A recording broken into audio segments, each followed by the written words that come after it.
what is happening here is giving caregivers an opportunity for hope, but also understanding, to help them understand the heroics of surviving being a caregiver. I have experienced firsthand with my wife Elaine over a period of 10 years what those of you dealing with Alzheimer's are experiencing.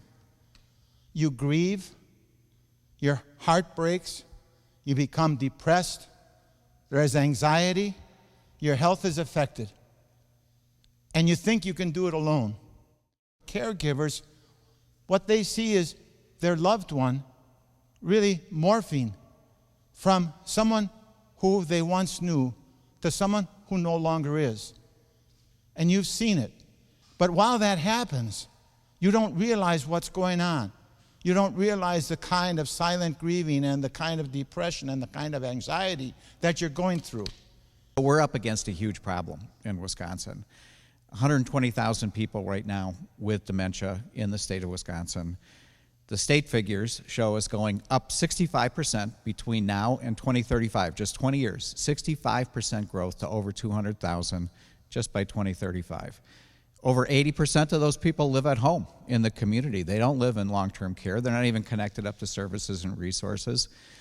And there's misconceptions about who the caregiver is. People think it's the elderly spouse. And in about 30 or 35% of the cases, that is the primary caregiver. But in over 65% of the cases, it's the working son or daughter. And they need support. They're in the classic sandwich generation. They've got kids in college or high school. They're caring for mom and dad. They're trying to hold down a job. Two-income families, let's face it, it's a tough, tough challenge. Today is the kickoff of the employer's toolkit. As an employer, why do I care? Because we show you in the toolkit, when your employees are suffering the side effects of being a caregiver, it impacts them at work. And it does matter. But most cases, it's just making some slight accommodations. I mean, some of the cool things in the toolkit are even just saying, you know, for some folks, maybe it's even just a separate place to go to make some calls to check on a doctor's appointment, or the ability to Skype when someone can't physically get away to check in with what's going on with some arrangements. There's some other accommodations along the way that if an employer takes the time to think about it, really aren't that difficult, but they mean the world to the employee who's trying to double up as a caregiver as well.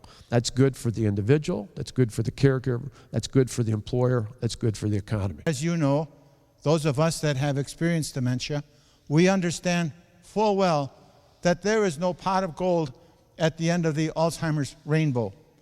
And what we can only offer a caregiver is the fact that they are true heroes.